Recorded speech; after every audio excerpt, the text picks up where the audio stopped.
আসছো তো কখন? হ্যাঁ হ্যাঁ, তোমার কথা মতো বাড়ির সমস্ত জায়গা তন্ন তন্ন করেছি, না কোথাও কিছু খুঁজে পেলাম না। আরে না না, শব্দটার উৎসই যদি খুঁজে না পাই তাহলে কারণটা জানবো কি করে বলো? ঠিক ঠিক তাই। কি বললে? আমি? আচ্ছা আচ্ছা, দেখা যাক দেখা যাক। হ্যাঁ হ্যালো, হ্যাঁ হ্যাঁ হ্যাঁ বলো। কি শব্দ? তা প্রায় দিনে 10-12 বার হবে। হ্যাঁ হ্যাঁ হ্যাঁ হ্যাঁ, ঠিক আছে ঠিক আছে, হ্যাঁ রাখো। হ্যাঁ আসছো তো? ঠিক আছে, এখানেই কথা হবে। কে?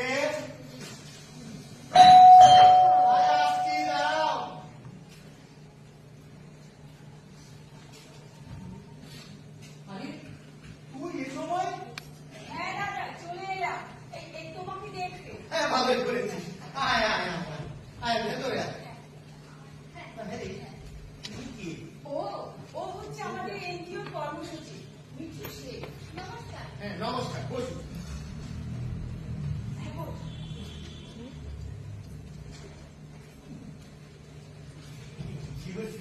বলে আচ্ছা, নামটা জানি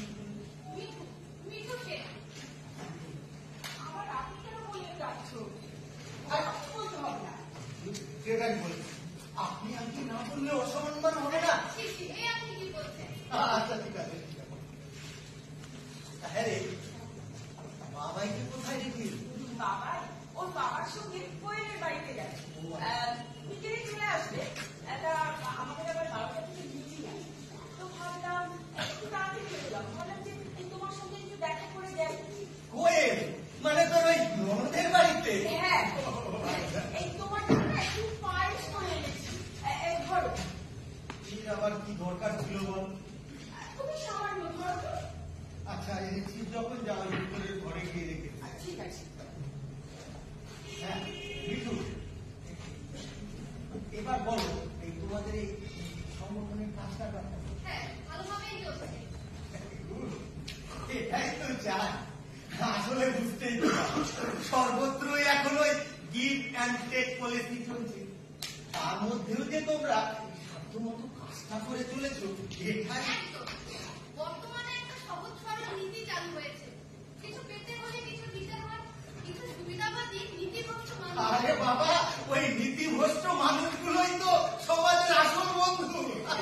যা বলেছেন, এখন যেন কেউ কাউকে ঠিক দিস ইজ দ্য পয়েন্ট। অথচ দেখো, যে কোনো সম্পর্কে সবচেয়ে বড় দিকটাই হলো বিশ্বাস। আর এটা কিন্তু একদিনে করে ওঠে না। এর জন্য চাই অনুশীলন, শিক্ষা, যা বহু কষ্ট করে রক্ত করতে হয়। এই ভুলটাই তো আমরা করে আসছি, তবে বিশ্বাস ভুল হতেই পারে, ভুল করা মানে তো আর হেরে যাওয়া না। ভুল থেকে আমাদের শিক্ষা নেওয়াটা। এনজিও কাজ করতে গিয়ে এইটুকু বুঝতে পেরেছে যে এখন মানুষের সম্পর্কের শিকড় বড্ড আলগা। সবার সাথে সবার খুব একটা সম্পর্ক নেই, সবাই নিজের আধিপত্য বিস্তারে ব্যস্ত। আপনজন থেকে দূরে সরে যাচ্ছি শুধুমাত্র ওই ব্যক্তি স্বার্থে। আসলে কি জানো, সম্পর্কটা না কখনো ওই দূরত্বের কারণে শেষ হয় না। সম্পর্কটা শেষ হয় অহংকার, স্বার্থপরতা আর ওই বিশ্বাসঘাতকতার কারণে। দারুণ বলেছেন তো। অথচ সবকিছু জেনে বুঝেও আমরা চুপ করে বসে আছি। এটাই বোধহয় আধুনিকতার লক্ষ্য। নতুন ও পুরাতন প্রজন্মের ব্যবধান বাড়িয়েই চলেছে, চারিপাশের লোকগুলো থেকে ফারাক তৈরি করছে। শোনো, কালের নিয়মে ফারাকটা তৈরি।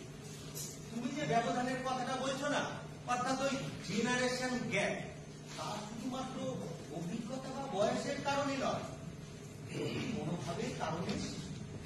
সবটাই নির্ভর করে মানসিকতার উপর। পছন্দের মূল্যায়ন। মিথ্যে আশায় ঘর বেঁধোনা হয়ে যাবে কাশির ঘর, বাস্তবে সব মুখোশধারী সবাই আপন সবাই পর। বেশ গুরুগম্ভীর আলোচনা চলছিল বোধহয়। তাহা জটিল সমস্যা বলতে পারি। এই আধুনিকতা, যোগাযোগহীনতা, জেনারেশন গ্যাপ কি, তাই তো? ওই কথা প্রসঙ্গে চলে এলো। Crucial topic. আসলে আমরা নিজেরাই নিজেদের প্রতি নিষ্ঠুর হয়ে উঠছি। একদম এত ভাবতে হবে না। তুই বলছি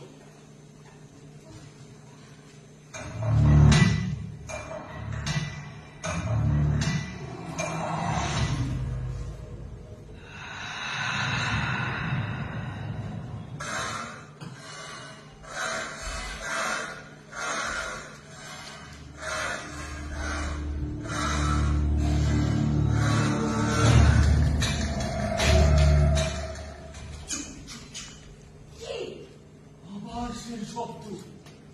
শব্দ? কই? কিসের শব্দ? চুপ! কেন তোরা কোনো শব্দ শুনতে পাচ্ছিস না? দাদা তোমাকে বড় অস্থির দেখাচ্ছে। তোমার শরীরটা কি খারাপ? মনে হয় শরীরটা ভালো নেই। দাদা তোমার কি শরীরটা খারাপ? ওই যে,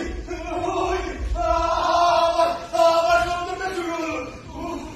দাদা তুমি এখানে বসো, এখানে বসো, বসো।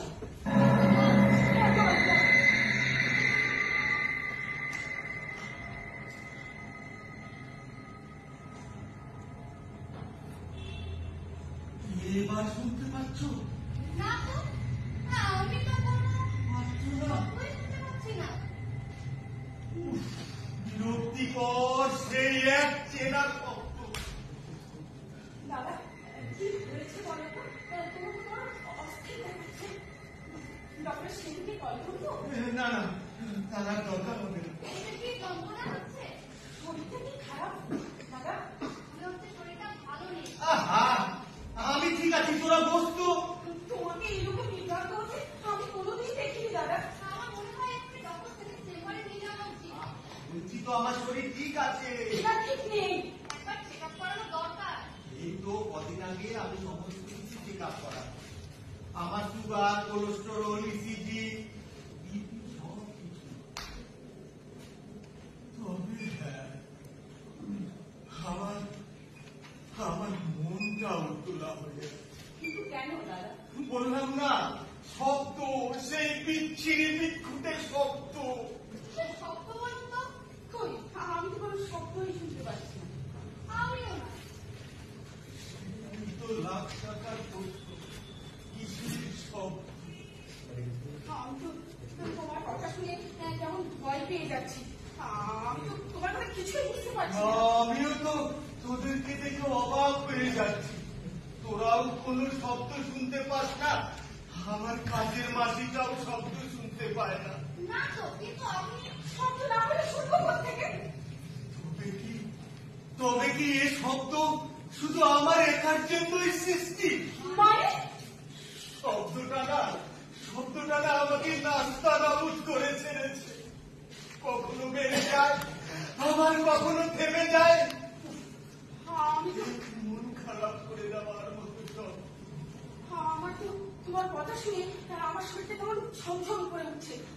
আমি বরঞ্চ ওই বাবাকে বলি, ওই বাবাকে নিয়ে এক্ষুনি চলে আসে। আরে না না, তুই আর ওকে ফোন করে বিরক্ত করিস না। বেচারা কতদিন পর ছেলেটাকে নিয়ে বোনের বাড়িতে গেল, আর তুই কিনা ওকে। ভালো লাগছে না আমার, তোমাকে নিয়ে বড় চিন্তা হয়। আসলে বৌদি চলে যাওয়ার পর এই এত বড় বাড়িটার মধ্যে তুমি একদম একা। আমরা তো সবাই একসাথে। আরে না না, আমি একা কোথায়? কেন তোরা আমার সাথে আছিস না? তোমাকে আমি কতবার বলেছি দাদা যে এই বাড়িটা ছেড়ে তুমি চলো আমাদের সাথে ওখানে গিয়ে থাকবে। হ্যাঁ, ঠিকই তো। তা হয়। কিন্তু তুমি তো আবার আমার কথা শুনবে না। যে এবার ভেবেছি ওই তোমার ভক্তিপতি আর ভাগ্নিকে দিয়ে একবার তুলে নিয়ে যাবো বলে। ঠিক বলেছিস না, তাই কর। আমাদের ওখানে থাকলে তোমার আর একাকিত্ব হবে না, আর ভয়ও করবে না।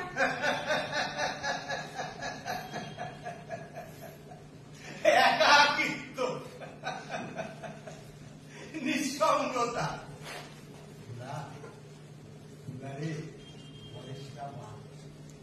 প্রতিদিন একটি একটি করে আমার বয়সটা বাড়ে। বয়স গড়ালে মানুষ ক্রমশ একা, এটাই তো চিরন্তন সত্য রে। তা নয় দাদা, আমি তো একসাথে থাকার কথা বলছি।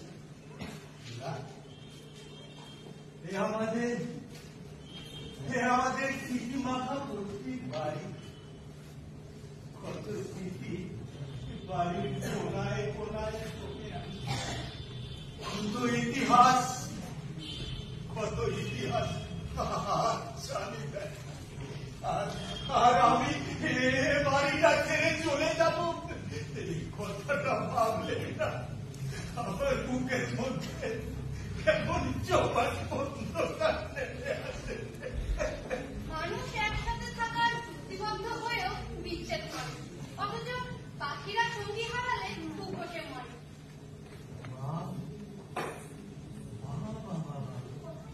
দারুণ বলেছো তো, একটু আমার মনের কথাটা বলেছো। তাছাড়া একা থাকার অভ্যেসটা আমি বেশ মানিয়ে নিয়েছি। এই পরন্ত বেলায় অন্যের ওপর বোঝা হয়ে থাকতে। দাদা তুমি এই না না না, এই তোদের বলছি না বোন, তোদের বলছি না। মন খারাপ করিস না, মন খারাপ করিস না। তোরা তো আমার সব, তোরা ভালো থাকলেই তো আমি ভালো থাকবো। আর তোরা তো আমার যথেষ্ট খেয়াল রাখিস। মন খারাপ তা নয় দাদা, আসলে তুমি একা থাকো বলে আমার বড্ড চিন্তা হয়।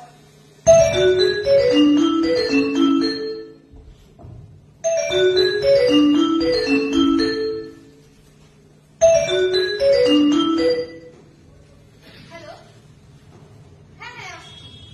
না না, সবাই এসে গেছে আর ঝিলমিল এসেছে, বেশ ঠিক আছে। হ্যাঁ সবকিছু গুছিয়ে রাখো, রাখছি। ওকে। কে? মনিকা। ও তোমাদের তো আবার ওই মিটিং এর সময় হয়ে এলো। এই যা যা, তোর দেরি হয়ে যাচ্ছে তোদের। তোমাকে এই অফিসে ছেড়ে? উফ, আরে দূর বাড়ি, বলছি তো আমার কিছু হয়নি, আমি একটু ঠিক আছি।